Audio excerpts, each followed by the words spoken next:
नमस्कार दोस्तों। बिहार की राजनीति का सबसे बड़ा सस्पेंस खत्म हो चुका है।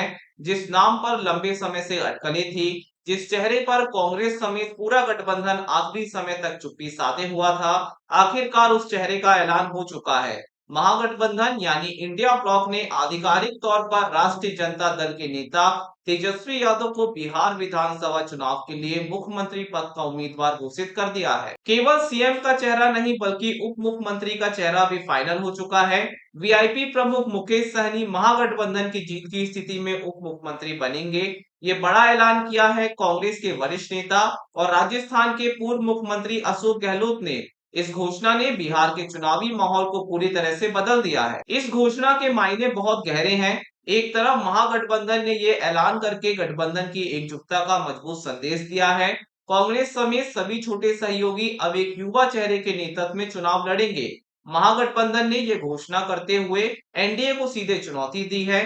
गहलोत ने प्रेस कॉन्फ्रेंस से एनडीए से तीखा सवाल पूछा है कि उनका मुख्यमंत्री चेहरा कौन है। क्या वो नीतीश कुमार को सीएम चेहरा मान रहे हैं या नहीं? ये सवाल इसलिए अहम है क्योंकि एनडीए के चुनाव प्रचार में अभी भी मुख्यमंत्री पद के चेहरे पर अस्पष्टता बनी हुई है।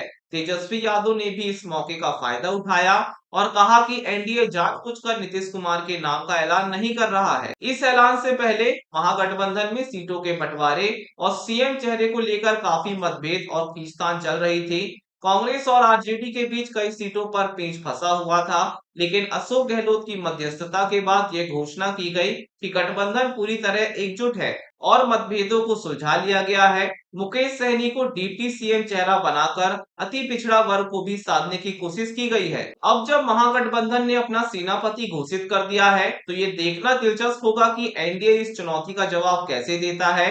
इस ऐलान के साथ ही बिहार की राजनीति में सबसे बड़ा सवाल उठ खड़ा हुआ है, क्या तेजस्वी यादव जैसा युवा नेता जिसके पास प्रशासनिक अनुभव कम है, बिहार जैसे बड़े राज्य का नेतृत्व करने लायक है? इस सवाल पर पूरा बिहार बटा हुआ है।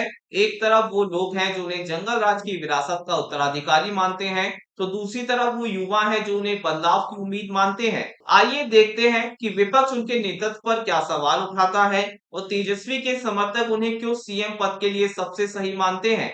विपक्ष और विरोधी दल तेजस्वी यादव के नेतृत्व में कई बड़े सवाल उठाते हैं। सबसे पहला और बड़ा सवाल है अनुभव की कमी। तेजस्वी यादव सिर्फ 36 साल के हैं, उनके पास उप मुख्यमंत्री पद का सिर्फ 20 महीने का अनुभव है। विरोधी दल पूछते हैं कि इतने कम प्रशासनिक अनुभव वाला नेता 13 करोड़ लोगों वाले बिहार को कैसे चलाएगा।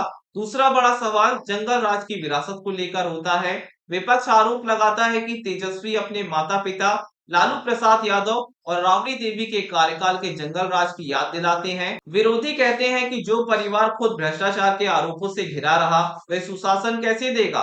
इन तर्कों के आधार पर विरोधी दल उन्हें सीएम पद के लिए अयोग्य मानते हैं, लेकिन तेजस्वी यादव के समर्थक और युवा वोटर इन तर्कों को सिरे से खारिज करते हैं। उनके पास तेजस्वी की योग्यता साबित करने के लिए 3 मजबूत तर्क हैं। समर्थकों का कहना है कि बिहार को अब पुरानी सोच नहीं बल्कि नई ऊर्जा और एक युवा विजन की जरूरत है। तेजस्वी का 10 लाख नौकरी देने का वादा सीधे युवाओं से जुड़ा हुआ है, जो ये साबित करता है कि उनका ध्यान भविष्य की समस्याओं पर है। समर्थक कहते हैं कि जब नीतीश कुमार पहली बार सीएम बने थे, तब उनके पास भी इतने बड़े राज्य को चलाने का पूर्व अनुभव नहीं था। अनुभव वक्त के साथ आता है। तेजस्वी 2020 के चुनाव में बहुत कम अंतर से हारे थे और उप मुख्यमंत्री रहते हुए उन्होंने स्वास्थ्य और सड़क का निर्माण जैसे क्षेत्रों में तेजी से काम किया था। उनका मानना है कि वे सीखने वाले और तेजी से काम करने वाले नेता हैं। तो सवाल ये नहीं है कि उनके पास कितना अनुभव है, बल्कि ये है कि क्या उनमें इच्छा शक्ति और विजन है। तेजस्वी सीएम बनने लायक है या नहीं, इसका अंतिम फैसला ना तो विपक्ष करेगा और ना ही समर्थक। इसका फैसला 14 नवंबर को बिहार की जनता अपने वोट से करेगी। नमस्कार।